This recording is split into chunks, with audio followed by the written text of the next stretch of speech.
Out here in the Wyoming Territory, in the winter of 1882, the wind doesn't just blow.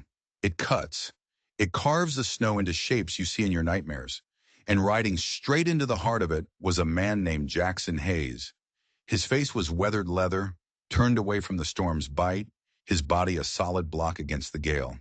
His horse, a chestnut gelding named Thunder, moved with the certainty of an animal that knew this land would kill you if you let it. They were one creature, man and beast, pushing through snowdrifts that had erased the world. Jackson pulled his hat down low, his fingers stiff inside their gloves. Any other man would have turned back hours ago, but 15 years in these mountains had burned the rules of survival into his soul. He knew when to run, and he knew when to push. The storm was getting worse, but his cabin was just over the next ridge. He could make it. Then, the old scar on his thigh began to ache. A gift from a place called Antietam, a battle that felt like a lifetime ago. That scar was his personal weather vane, and it had been screaming at him since sunrise, warning him about the blizzard. He'd heard the warning, and like most warnings in his life, he'd ignored it. He finally reached the top of the ridge. For a single blessed moment, a stand of tall pines blocked the wind. The world went quiet. And in that quiet, he heard it. It was faint, almost swallowed by the storm, but it was unmistakable, a human cry, desperate. He pulled back on Thunder's reins, his head cocked, listening. There it was again, higher this time, sharper. It was the sound of a child. "Whoa, Thunder," he mumbled, his voice a low rumble. He turned the horse away from the direction of home, away from safety and toward the sound. The path led him down into a small valley, right where the old Jefferson Pass used to be. And that's when he saw it. Half buried in a mountain of snow, a wagon lay on its side, utterly destroyed. One of its wheels spun slowly, uselessly in the wind. It was a tombstone marking a disaster. Jackson swung his leg over the saddle. His bad leg protested, sinking to the knee in the freezing snow, but he ignored the pain. He walked toward the wreck, his hand resting on the butt of the revolver at his hip, a habit he'd learned in the war and never saw a reason to unlearn. "Hello!" he yelled, his voice stolen by the wind. "Anyone alive in there?" Silence, just the howl of the coming night, then a tiny movement, a flicker of motion under the wagon's heavy canvas cover. Jackson moved faster, his heart pounding a slow, heavy drumbeat. He reached the wagon and ripped back the frozen fabric. What he saw inside made the cold in his bones feel even deeper. Huddled together like a nest of fallen birds were three people. A woman, maybe in her early 30s, her face a pale mask of cold and fear. But even then, you could see she was beautiful. She was clutching two little girls against her chest, trying to shield them with her own body. The older girl, maybe 10 years old, stared at him with eyes that had seen too much. The younger one, no more than 7, just whimpered, her face buried in her mother's coat. "Help us," the woman whispered, her voice so thin it was barely there. "Please." Jackson didn't waste time with comforting words. He was a man of action, a man who saw problems and fixed them. The wagon was a lost cause. The horse that had been pulling it lay dead in its harness, its leg bent at a sickening angle. This family wouldn't last another hour out here. "My cabin's an hour from here," he said, his words sharp and clear. "We need to go. Now." The woman just nodded, her eyes trusting him completely. "My daughter," she said. "Take them first." He didn't argue. He reached in and lifted the smaller girl. She clung to him with a surprising strength, her little body trembling. "What's your name, little one?" he asked. "Sarah," she whispered into the rough fabric of his coat. "Well, Sarah, you're gonna ride with me. Hold on tight." He carried her over to Thunder, who stood as still as a statue in the storm, and settled her into the saddle. He then went back for her sister. "I can walk," the older girl said, her voice defiant, even though her lips were blue with cold. "Not in this snow, you can't," Jackson replied and lifted her easily. "What do they call you?" "Rebecca," she answered, stiff and proud. But she let him place her on the horse behind her little sister. The mother was last. She struggled to get to her feet, her legs numb and useless. "I'm Eleanor Whitfield," she said, as Jackson helped her up. "Thank you. Thank you for finding us." "Jackson Hayes," he said. "Just a name. Nothing more. Bad day for a trip. We didn't have a choice, she said, and for the first time he heard a sliver of steel in her voice. Our circumstances, they changed, suddenly. He didn't ask what she meant. Out here, a person's past was their own business. You didn't ask and they didn't tell, unless they had to. He had his own ghosts, and he respected hers. He helped Eleanor onto the horse in front of the girls. Thunder grunted at the extra weight but held his ground. Jackson took the reins. And then he started walking, leading them into the storm, dragging his bad leg through the deepening snow, his face set like stone. The journey was a slow, agonizing crawl against the fury of the blizzard. The world disappeared. There was only the white of the snow, the scream of the wind, and the determined crunch of his boots. He navigated by pure instinct, feeling the shape of the land beneath his feet, a map only he could read. Behind him, he could hear Eleanor murmuring to her daughters, her voice a low, steady hum against the storm's rage. It was a sound he hadn't heard in years, the sound of a family. By the time his cabin finally appeared through the swirling snow, a dark, solid shape against the white, darkness was falling fast. Smoke was still trickling from the stone chimney. He'd banked the fire before he left, a habit that had just saved 4 lives. Almost there, he called back to them. He saw Eleanor's head slump forward. She was at the end of her strength. The cabin was one room. Simple. A stone fireplace, a rough table with 4 chairs, a single narrow bed in the corner. Shelves on the walls were packed with supplies. This was the home of a man who was always prepared for the worst. Everything was neat. Everything was in its place. The discipline of a soldier. He moved fast, getting the fire roaring back to life. Eleanor slid off the horse, her movements clumsy with exhaustion, and helped her girls out of their frozen coats. They huddled by the growing flames, their small hands stretched out to the heat, their eyes wide and silent. Eleanor stood watching him, swaying on her feet. "You saved our lives, Mr. Hayes," she said, her voice quiet but firm. "We would have died out there." Jackson just shrugged, filling a kettle with snow to melt over the fire. Anyone would have done the same. "No," Eleanor said, and her certainty was absolute.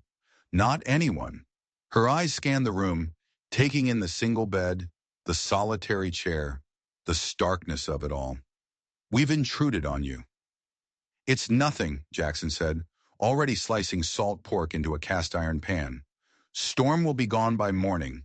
We'll figure things out then." As the cabin filled with warmth and the smell of cooking food, the color started to return to the children's faces. The little one, Sarah, had already curled up on a bearskin rug by the fire and fallen fast asleep. But the older one, Rebecca, she stayed awake, and she watched Jackson's every move. Her eyes were sharp, suspicious. "Are you a trapper?" she finally asked, her voice clear and challenging. "Cattleman," Jackson answered without looking at her. "Got a small herd down in the valley." "Where are they now?" she pressed, like a lawyer questioning a witness. "Winter pasture, south of here.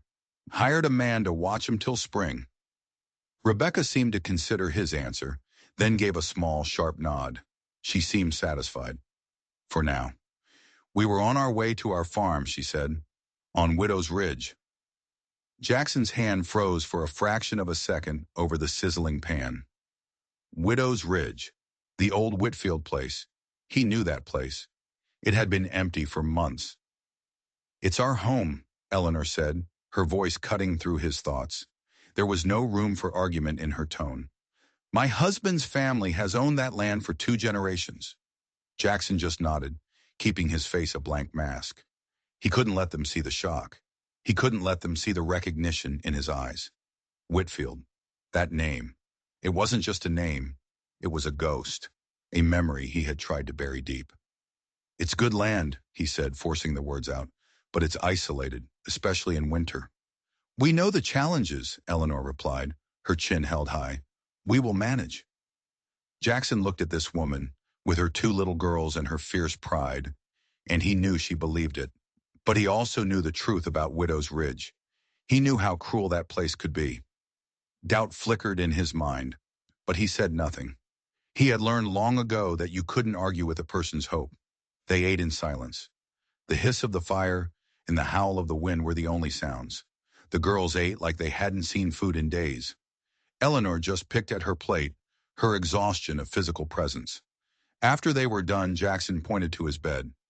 "You and the girls take that," he said. "I'll take the floor." Eleanor started to object, but one look at her sleeping daughters silenced her. Soon all three of them were curled up in the narrow bed, lost to the world. But Eleanor didn't sleep. Not right away.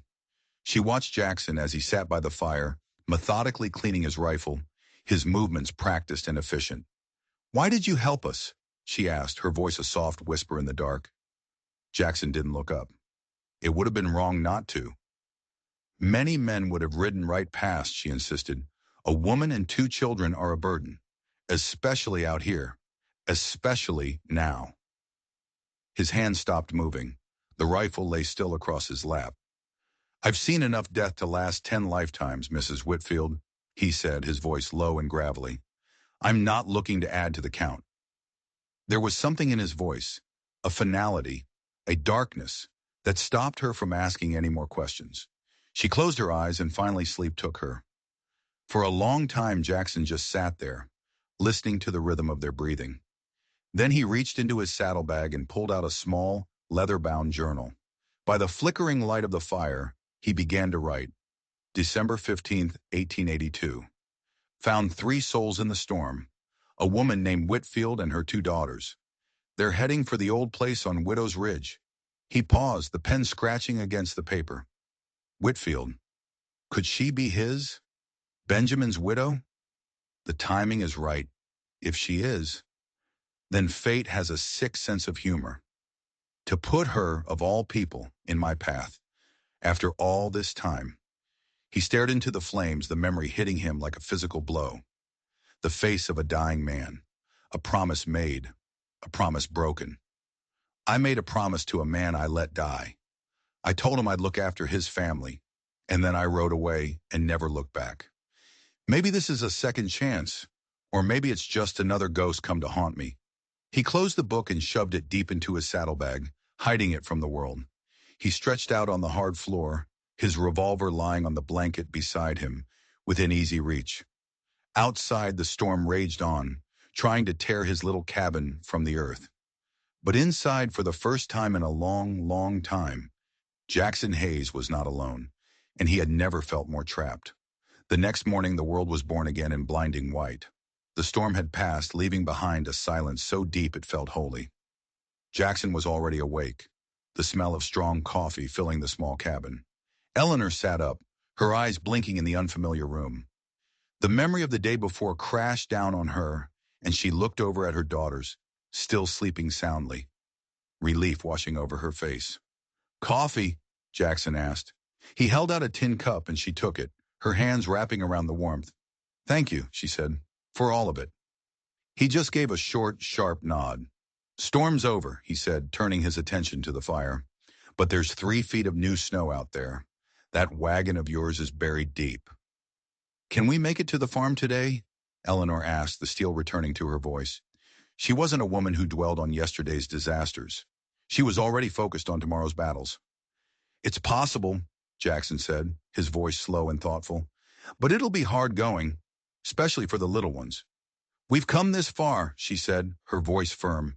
"We aren't turning back." She woke the girls gently.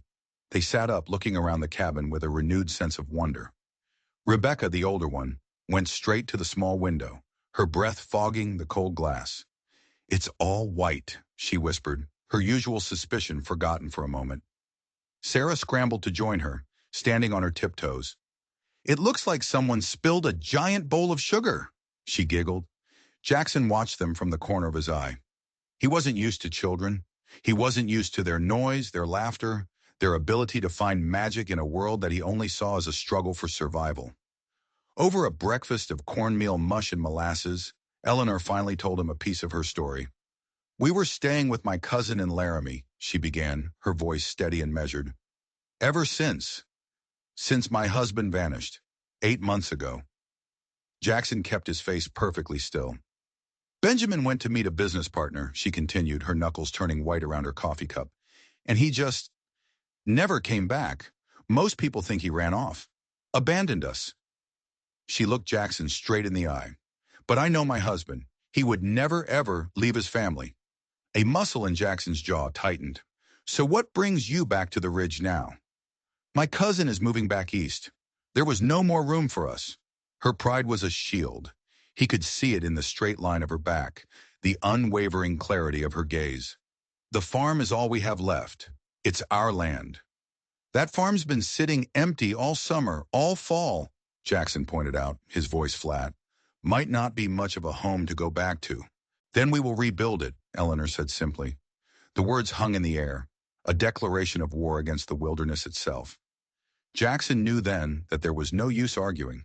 He had seen that look before, in the eyes of soldiers going into a hopeless battle, in the faces of pioneers who refused to be broken. It was the look of survival. So instead of arguing, he started packing. The journey to Widow's Ridge was a brutal, day-long trek. Jackson led Thunder through snow that was often waist-deep, the horse carrying Eleanor and Sarah.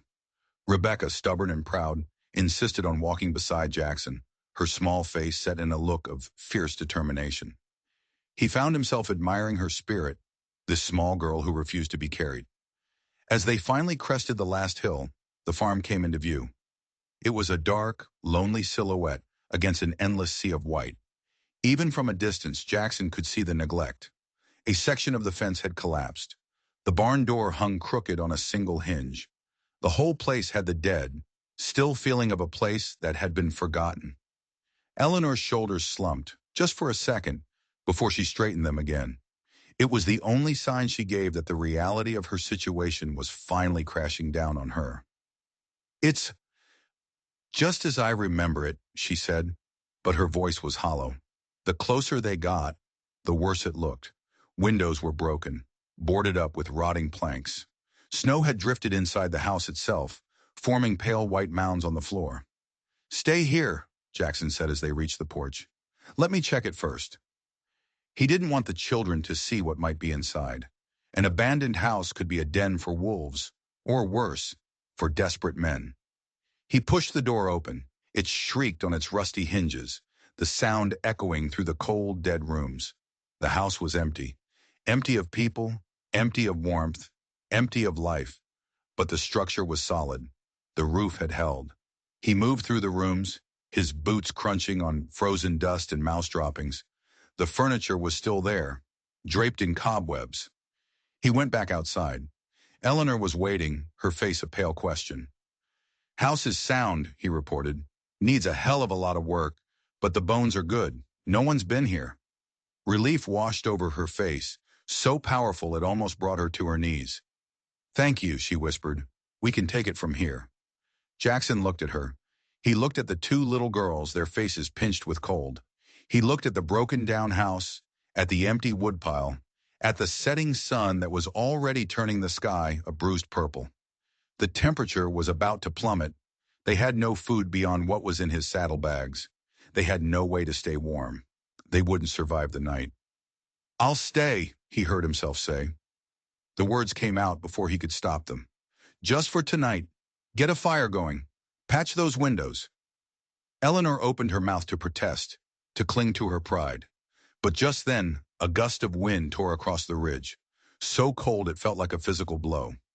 Sarah whimpered and pressed herself closer to her mother. Eleanor looked at Jackson, her pride finally surrendering to the brutal reality of their situation. We would be grateful, she said. The next few hours were a flurry of desperate work.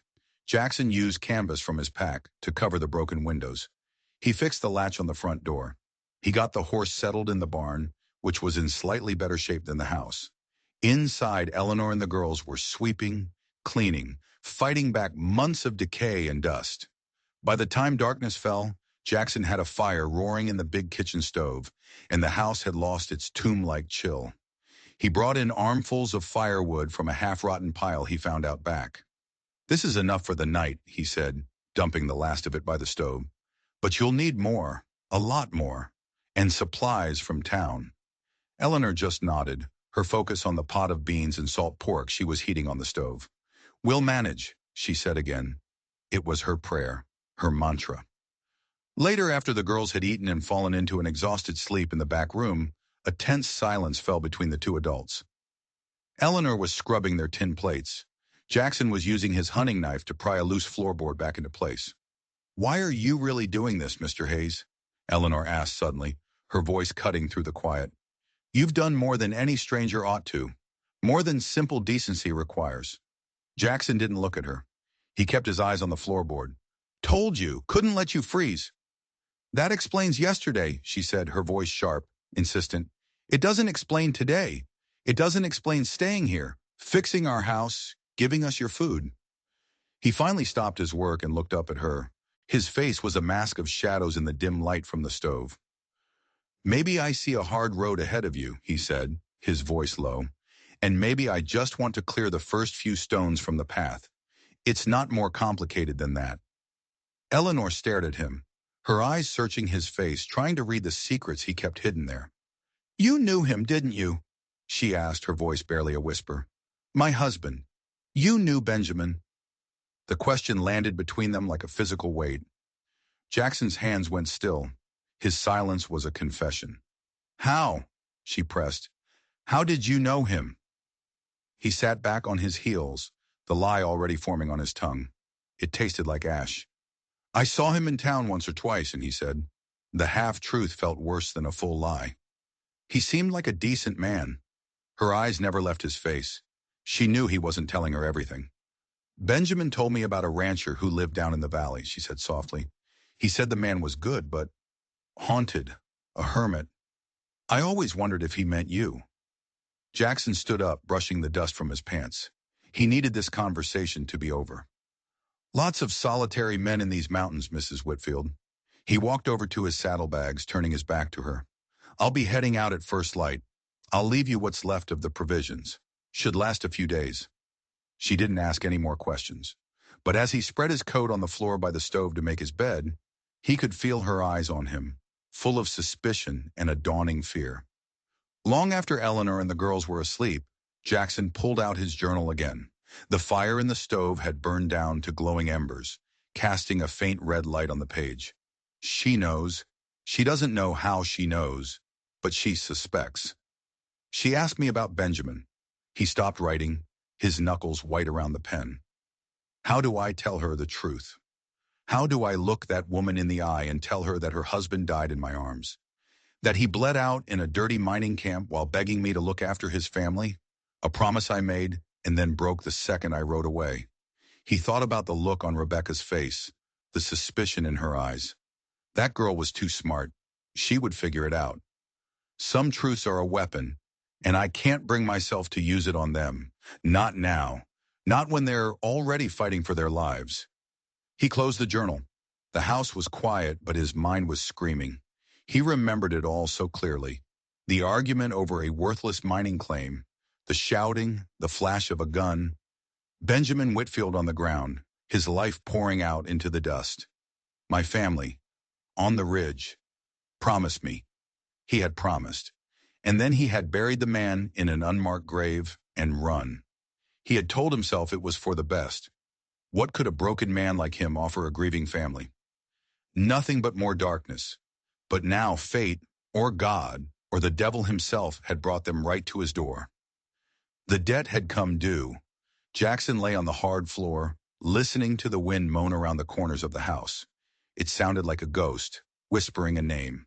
Benjamin. Morning came, sharp and bright. The cold was a physical thing, a presence in the room. Jackson had barely slept. When Eleanor came out of the bedroom, he already had the stove blazing and coffee made. She looked tired, the strain of the last few days etched around her eyes. But her back was straight, her expression resolved. "You're leaving," she said. It wasn't a question. His saddlebags were already packed and waiting by the door. "Like I said I would," he answered, pouring her a cup.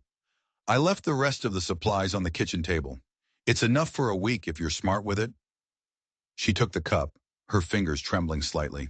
She took a sip, then looked at him over the rim, her eyes clear and direct. "And what happens after that week, Mr. Hayes?" she asked, her voice quiet but unyielding. "What happens when the food is gone? And the firewood is gone? What happens then?" Jackson hesitated. The plan had been simple. Drop them off, fulfill the bare minimum of his forgotten promise, and ride away. Go back to his solitude, back to his ghosts. But looking at her now, at her fierce, desperate pride, he felt something shift inside him. "I'll come back," he said. The words surprised him as much as they did her. "I'll check on you in a few days. Bring more supplies. Help with the repairs." He saw a flicker of relief in her eyes before she stamped it out. "We are not a charity case, Mr. Hayes." "It's not charity," he said, his voice rougher than he intended.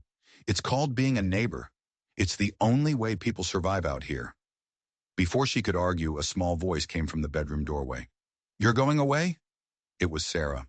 She was standing there in her thin nightgown, her hair a mess of blonde curls, her eyes wide and worried. Something inside Jackson, something hard and frozen, cracked. He knelt down, bringing himself to her level. It was an awkward, unfamiliar movement. "Just for a little bit," he said, his voice softer than he'd heard it in years. "I've got to go check on my cattle, and I'll bring back more food for you and your mama."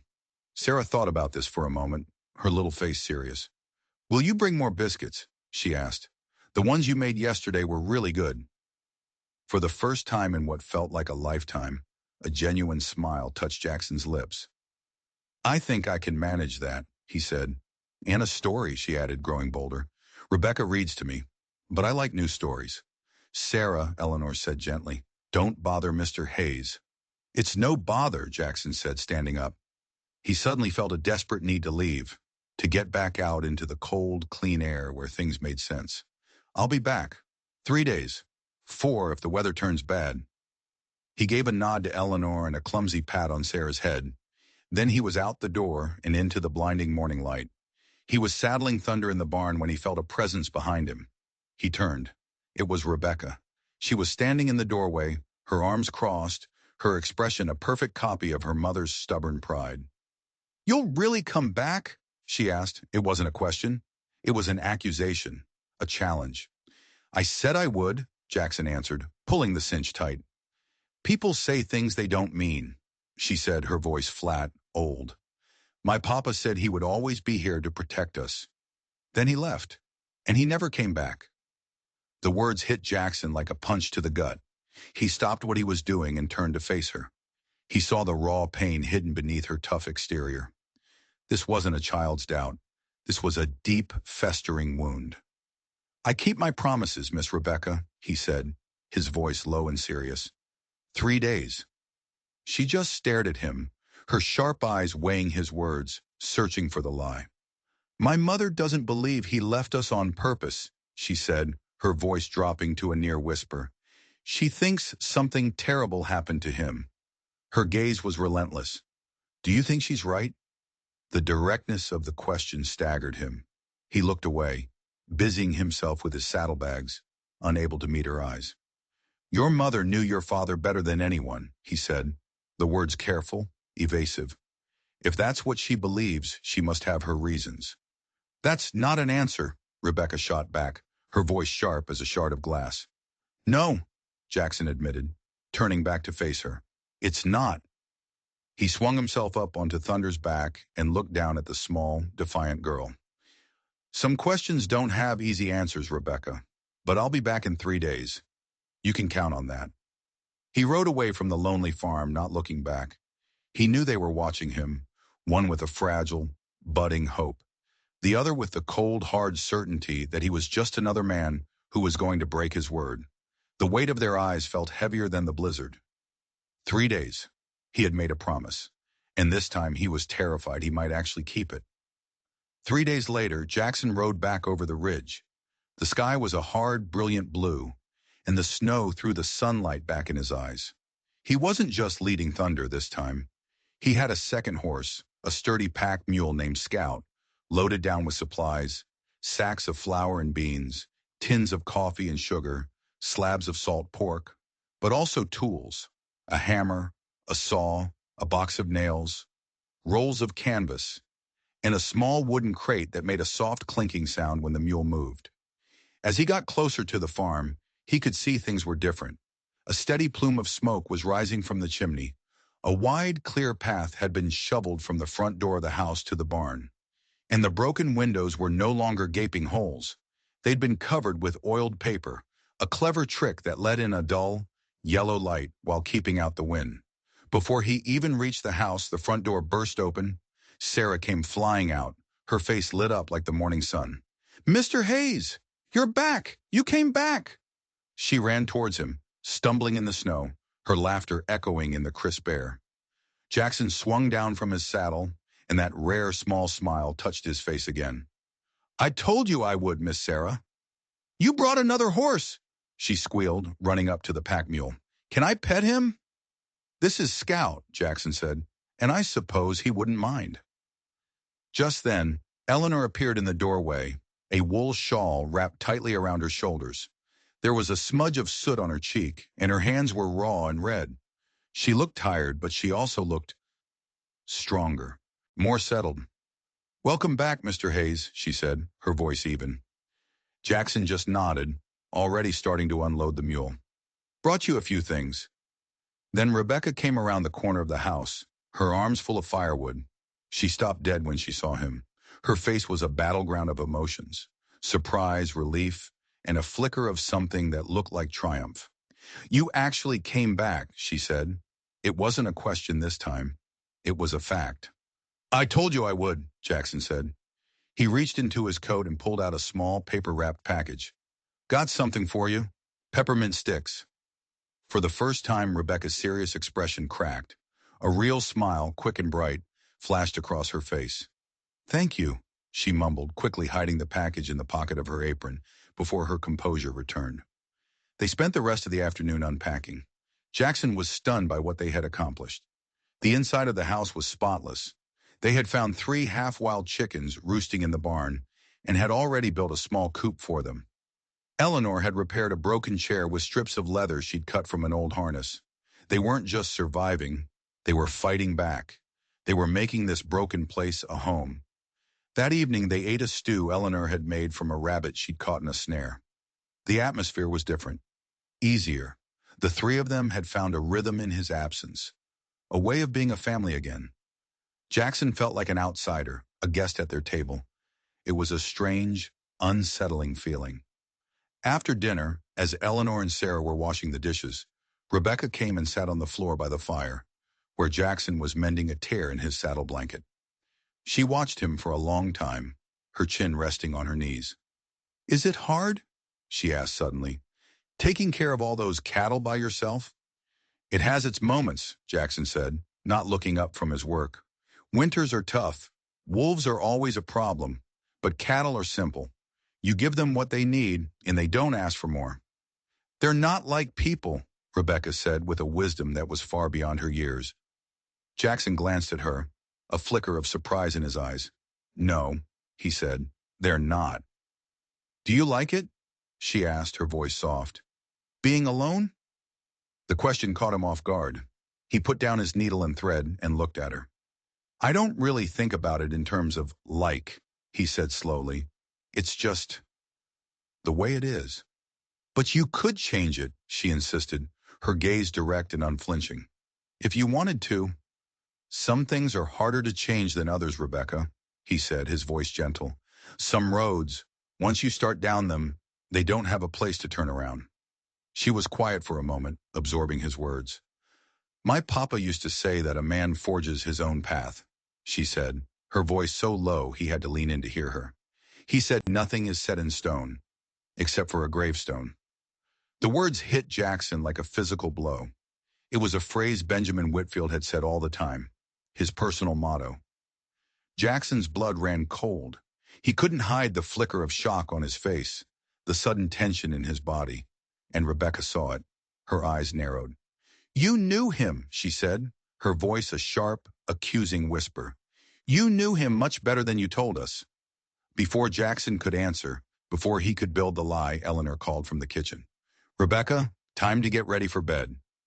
The girl stood up slowly, her eyes never leaving Jackson's face. She knew. She had him trapped. "Good night, Mr. Hayes," she said, her voice cold and formal. "Good night, Miss Rebecca," he replied, his own voice sounding hollow in his ears. Later that night, after the house was dark and silent, Jackson sat by the dying fire, staring into the embers.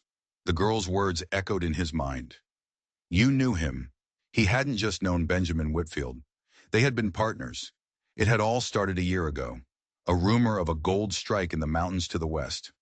Not a big one, just a small vein, enough for a couple of smart, hardworking men to make a decent stake.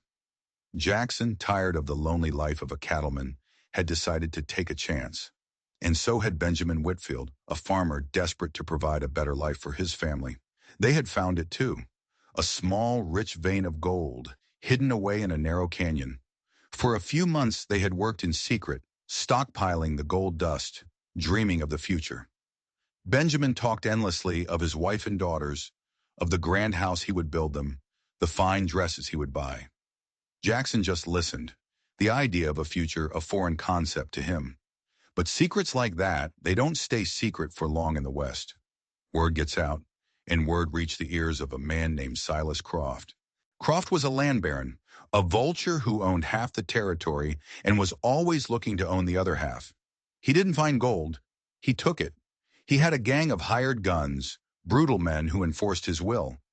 They had shown up at the mining camp one afternoon, Croft himself sitting on a fine black horse, a smug smile on his face. He made them an offer. They would hand over the claim and all the gold they had found, and he would let them walk away with their lives. Jackson, a man who had seen the worst of human nature in the war, knew it was a lie. He had wanted to run, to take what little gold they had on hand and disappear into the mountains. But Benjamin was a man of principle. He had refused. This is our land, he had said, standing his ground. We found it. It's ours by right. That's when the guns had come out. It was over in seconds. Benjamin went down, clutching his chest. Jackson, reacting on pure instinct, had returned fire, diving for cover behind the rocks. He was a soldier. He knew how to fight. He wounded one of Croft's men, and in the confusion, he had managed to drag Benjamin away, back into the trees. But it was too late. The wound was mortal. As Benjamin lay dying, he had made Jackson promise. Take the gold we hid, he had gasped, his breath ragged. It's in the floorboards of the barn, under the loose stone. Give it to Eleanor, tell her. Tell her I'm sorry. And look after them, Jackson. Promise me you'll look after my family. Jackson had promised. And then, consumed by guilt and fear, he had done the one thing he knew how to do. He ran. He buried Benjamin in an unmarked grave, took the small pouch of gold from the dead man's pocket, and rode away as fast as he could. He never went back for the hidden stash. He never went to find Eleanor. He just disappeared back into his solitary life, hoping the ghosts of his past would leave him be. Now sitting in the very farmhouse where that gold was hidden, with the daughter of the man he had abandoned staring at him with accusing eyes, he knew that his running days were over. He wasn't just a neighbor helping a family in need. He was a man paying a debt, written in blood. And he had a horrifying feeling that the collectors were on their way. Over the next week, a strange, unspoken truce settled over the farm. Jackson didn't leave. He told them the roads were still too blocked by snow, which was partly true, but the real reason was that he couldn't bring himself to ride away again. He was tethered to this place, to this family, by the weight of his own secrets. He threw himself into the work. He repaired the collapsed section of the fence, his hands sure and steady. He chopped a mountain of firewood, the rhythmic thud of the axe echoing across the silent, snow-covered ridge. He taught Rebecca how to track rabbits in the snow, showing her the subtle signs he had learned over years of solitude. The girl was a quick study, her sharp eyes missing nothing. She still watched him with suspicion, but a new grudging respect had started to creep in. Sarah, on the other hand, had adopted him completely. She followed him everywhere, a tiny, chattering shadow, asking endless questions about his horse, his gun, his life.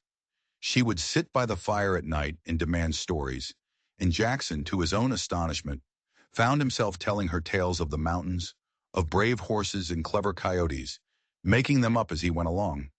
He was slowly, unwillingly, becoming a part of their lives. Eleanor worked alongside him, her determination a silent force. She never mentioned his connection to her husband again, but the question hung in the air between them, a tangible thing. He would catch her watching him sometimes, when she thought he wasn't looking, her expression a mixture of gratitude, curiosity, and a deep, unsettling sadness. One afternoon, while he was reinforcing the barn door, he decided it was time. He had to know. He waited until Eleanor was alone, feeding the chickens. He walked over to the makeshift coop, his heart pounding a slow, heavy rhythm against his ribs. "The barn is solid," he said, his voice casual, but his eyes were locked on her face. "That stone foundation will last 100 years." He watched for her reaction. She just nodded, scattering grain for the hens. "Benjamin always said this barn was built better than the house," she said, her voice soft with memory. "His grandfather laid the foundation himself. He was so proud of it." Jackson took a breath. "He ever do any repairs on it? The floor, maybe?" She stopped what she was doing and looked at him, her eyes narrowing slightly. "Why do you ask?" "Just noticed a loose stone near the back wall," he lied, his voice steady. "Thought it was strange. In a floor that solid." For a long moment she just stared at him. Then a look of dawning comprehension, of pure, gut-wrenching horror spread across her face. "The floorboards," she whispered, her voice trembling. He told me. He told me if anything ever happened to him, if I was ever in real trouble. He said the answer was in the barn, under the loose stone." She dropped the bucket of grain, her hands flying to her mouth. "Oh my God," she breathed, her eyes wide with terror. "You were there. You were with him when he died." It wasn't a question. It was a statement, an accusation, a verdict. Jackson couldn't speak. He could only nod, the simple movement feeling like the heaviest thing he had ever done. The silence that followed was absolute. The only sound was the clucking of the chickens and the distant sigh of the wind. Eleanor's face, which had been so full of strength and hope, crumbled. The grief she had held back for 8 long months finally broke through. She sank to her knees in the snow, her body racked with silent, convulsive sobs. Jackson took a step towards her, his hand outstretched, but he stopped. What comfort could he offer? He was the man who had run. He was the man who had left her to face this alone. "Who?" She finally managed to choke out, her voice a raw whisper. "Who did this?" "A man named Silas Croft," Jackson said, the name tasting like poison. "It was about a mining claim. Gold." Benjamin wouldn't back down. He stood up to them. "And you?" she asked, her voice laced with a new bitter anger. "What did you do?" "I ran," Jackson said, the confession tearing from his throat. "I got him away, but it was too late. He was already gone. I was scared. I ran." He stood there exposed, all his failures laid bare before this grieving woman. He expected her to scream at him, to curse him, to tell him to leave and never come back. But she didn't. She just knelt in the snow, her shoulders shaking, and wept for the husband she had lost. That night, the fragile peace of the farmhouse was shattered. The air was thick with unspoken words, with grief and guilt. The girls knew something was wrong.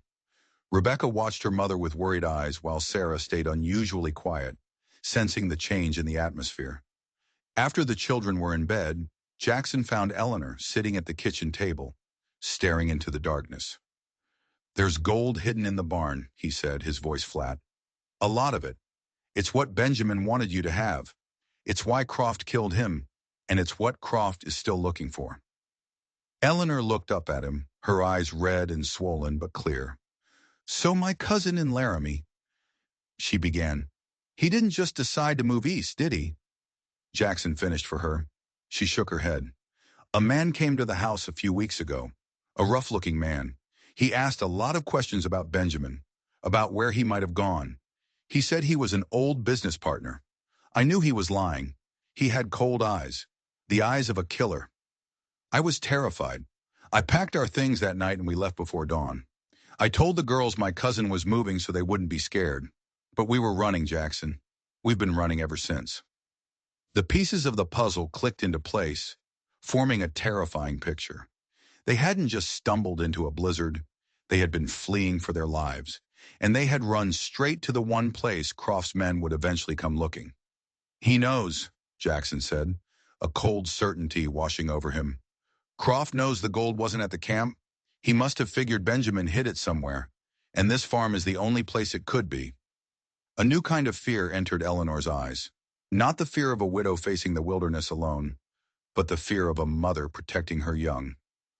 "What are we going to do?" she whispered. "We get the gold," Jackson said, his voice hard as iron. "And then we get you and the girls as far away from here as possible." He took a lantern and a crowbar and went out to the barn. The cold night air was a shock after the warmth of the house. He found the loose stone easily, right where Benjamin had said it would be. He pried it up. Underneath, a section of the floorboards had been cut away. He reached into the dark space. His fingers brushed against something solid, a heavy leather satchel. He pulled it out. It was incredibly heavy. He opened the drawstring. By the flickering light of the lantern, the bag glowed with a dull, yellow light. It was full of gold dust and small nuggets. A fortune? Enough to start a new life anywhere. It was Benjamin's legacy. It was his daughter's future. And it was a death warrant. As he stood there holding the bag, he heard a sound from outside, the soft crunch of a horse's hoof on snow. He froze, every muscle in his body going rigid. He blew out the lantern, plunging the barn into darkness. He crept to the cracked barn door and peered out. Two riders were sitting on their horses at the top of the ridge, dark silhouettes against the moonlit snow. They were too far away to see their faces, but Jackson didn't need to. He knew who they were. They were watching the farm. They weren't just coming, they were already here. "They're here," Jackson said, his voice a low, urgent whisper as he came back into the house. He set the heavy bag of gold on the table. "Two riders on the ridge. They're watching us." Eleanor's face went white. "Croft's men." "They'll wait until morning," Jackson said, his mind already working, clicking through tactics, strategies just like it had during the war. "They'll think we're just a woman and two kids. They'll expect us to be easy." He looked at her, his eyes burning with an intensity she had never seen before. "They're wrong." He started moving, his actions deliberate and precise. "Bar the door. Use that heavy chest of drawers. Block the windows with the table and the beds from the back room. Don't leave any gaps." Eleanor didn't hesitate. She was no longer a grieving widow. She was a soldier defending her home. She started moving furniture, her movements quick and efficient. "What about the girl?" she asked, her voice strained as she shoved the heavy oak table against the main window. "Wake them up," Jackson said. "Keep them in the kitchen, away from the windows in the front wall. Keep them quiet." While Eleanor secured the house, Jackson went to work. He checked his revolver, the familiar weight of it a cold comfort in his hand. He loaded his rifle, the smooth metallic click of the cartridges sliding into the chamber, a sound he knew all too well. He only had about 20 rounds for the rifle, and a dozen for the pistol. It wasn't nearly enough. He looked around the small, fortified cabin. It was a death trap. Croft's men would surround them, and they could wait them out for weeks if they had to. They had to do something unexpected, something desperate. He looked at the bag of gold on the table. It was the reason they were all about to die. And then an idea sparked in his mind. A wild, reckless gamble. "Eleanor," he said, his voice calm, but his eyes were wild. "We're not going to wait for them to come to us." She stopped what she was doing and stared at him. "What are you talking about?" "They think they have us trapped," he said. "They're not expecting a fight. They're expecting a surrender. We're going to use that." He grabbed an empty flour sack and scooped a handful of gold into it. Not much, just enough to be convincing. "I'm going to ride out there," he said. "I'm going to tell them I'm a hired hand, that I found the gold and I'm willing to make a deal. I'll give them this taste, and I'll tell them the rest is still hidden. I'll lead them away from the house, on a wild goose chase, up into the mountains." "They'll kill you," Eleanor said, her voice a horrified whisper. "Maybe," Jackson said, "but it will buy you time. As soon as I'm gone, you take the girls and the rest of the gold. You go out the back, through the trees, head south. Don't stop for anything. You get to Laramie and you get on the first train heading east, and you don't ever look back." "No," she said, shaking her head. "I won't leave you." "This isn't a discussion, Eleanor," he said, his voice sharp as a whip. "This is survival. This is about your daughters. Benjamin died to give them a future. I'm not going to let his sacrifice be for nothing. Not again." He saw the conflict in her eyes, the terror, the grief, the fierce, protective love for her children. Just then, Rebecca appeared in the kitchen doorway.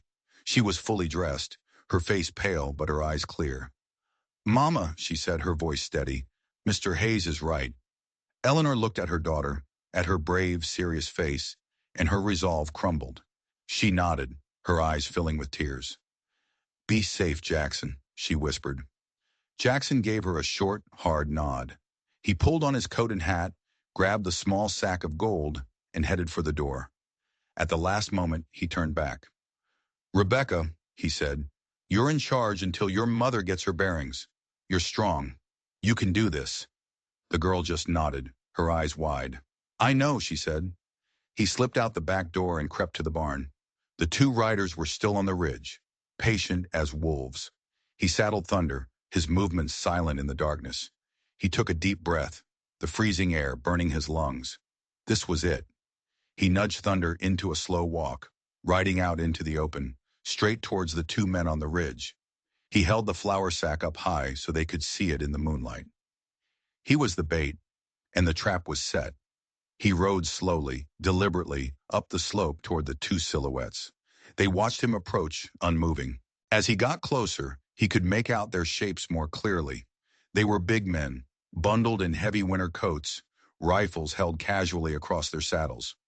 "That's far enough," one of them called out, his voice a rough bark in the stillness. Jackson pulled Thunder to a halt about 50 yards away. "I'm here to talk business," he yelled back. "We're not in the talking mood," the other one said. "We're here for what belongs to Mr. Croft." "I think you mean what I found," Jackson shot back. He held up the small sack. "There's more where this came from. A lot more.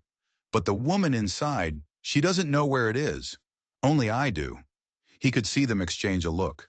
Greed was a powerful motivator. "What's your offer?" the first one asked. "This is a taste," Jackson said, giving the sack a little toss. "The rest is hidden up in the mountains, a place no one would ever find. I'll take you there. We split it, 50-50. You tell Croft you couldn't find it. The woman and kids ran off in the storm. Everyone wins." He watched them, his hand resting casually on his thigh, just inches from his revolver. He could feel his heart hammering against his ribs. "How do we know you're not lying?" the second man asked, his voice laced with suspicion. "You don't," Jackson said with a shrug. "But what choice do you have? You can sit here and freeze, and maybe find it, maybe not. Or you can take a ride with me and be rich by sunrise." He saw the greed win. He knew it would. These weren't loyal soldiers. They were hired thugs.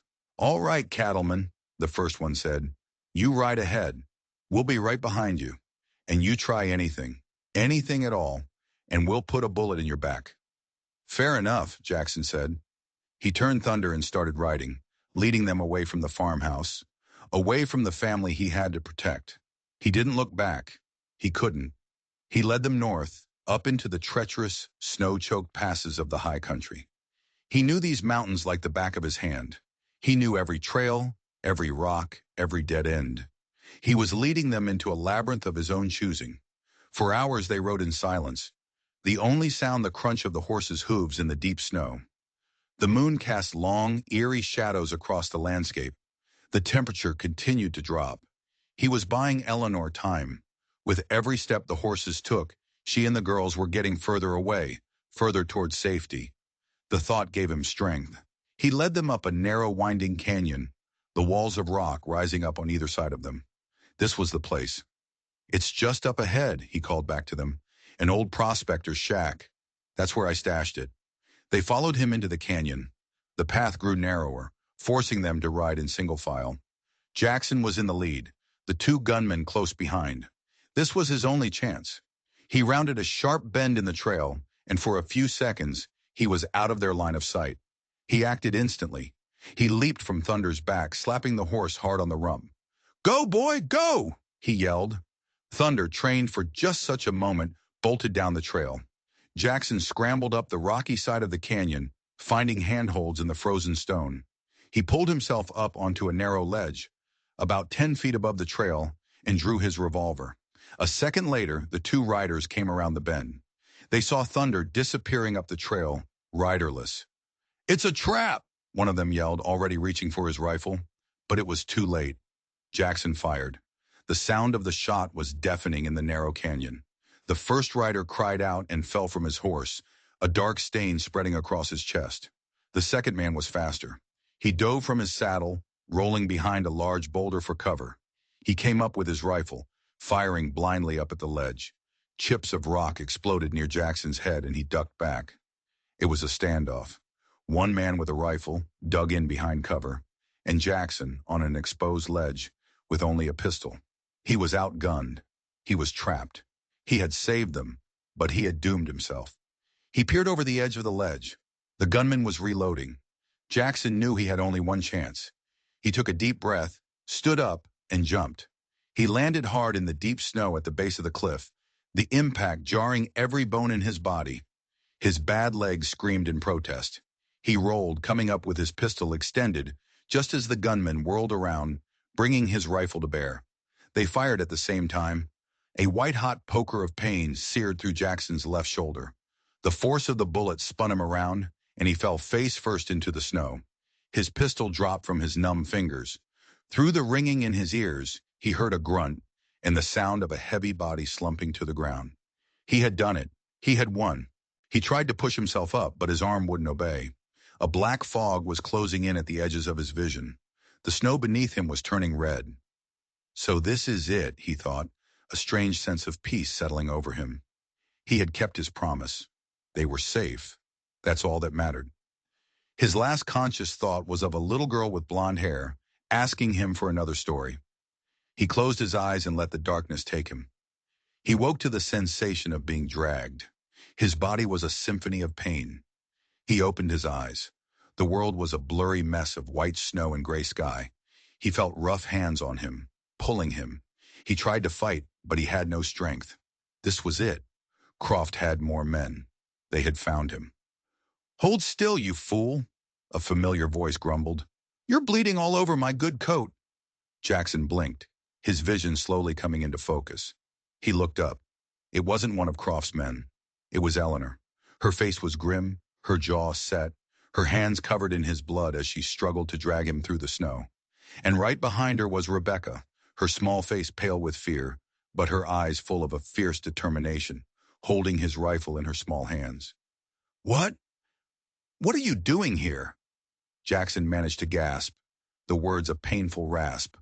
"I told you to run." "And when have I ever done what a man tells me to do?" Eleanor shot back, not stopping her efforts. "We saw your horse come back without you. We knew you were in trouble. We're not leaving you behind." "You shouldn't have," he whispered, the darkness starting to creep back in. "Croft will have to come through us," Rebecca said, her voice small but steady, echoing her mother's steel.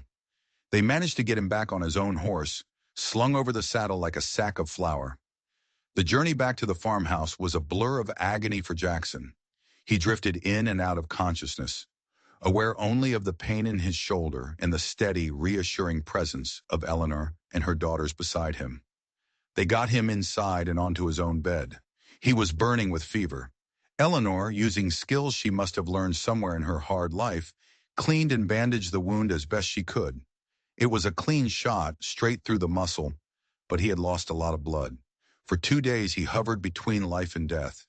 He was lost in a fever dream, haunted by the ghosts of Antietam, of the mining camp, of all the failures of his life.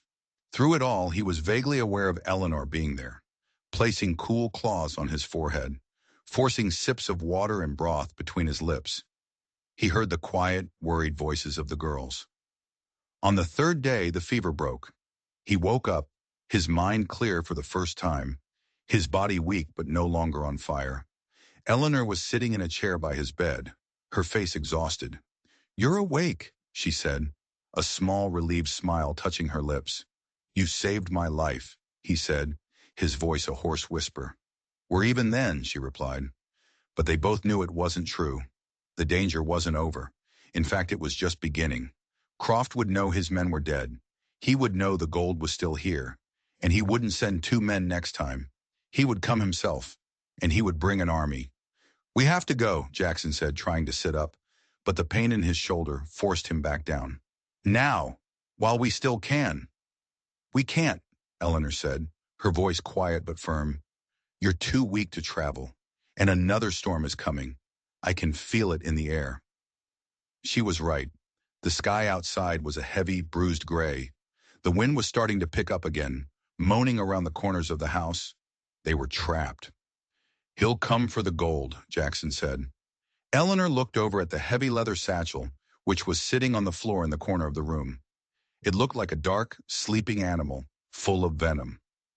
Then let him come, she said, and Jackson saw a new light in her eyes. Not fear, not despair. It was the cold, hard light of rage. This is my home. This is my children's home. I have been running for 8 months. I am done running. Over the next 2 days, as the storm gathered its strength outside, they turned the small farmhouse into a fortress. Eleanor's grief had been burned away, replaced by a cold fury. Rebecca, her daughter, was a mirror of her mother's resolve. Even little Sarah seemed to understand the gravity of the situation, her usual chatter replaced by a quiet, watchful determination. With his one good arm, Jackson showed them what to do. They barricaded the windows, leaving only small slits to shoot through. They reinforced the doors. They melted snow for water and rationed their food. Jackson taught Eleanor and Rebecca how to load and fire the rifles taken from Croft's dead men. Rebecca was a natural, her hands steady, her eyes sharp. They were no longer victims. They were fighters, a family forged in crisis, bound together by a shared enemy. On the third day the storm hit. It was a monster, a blizzard even worse than the first one. The world outside disappeared into a swirling vortex of white. For a day and a night, they were safe inside their wooden fortress, the howl of the wind their only companion. But they knew that when the storm passed, he would come. And then on the second morning of the blizzard, it happened. Above the scream of the wind, they heard a new sound, a loud splintering crash from the back of the house. "The kitchen!" Eleanor yelled.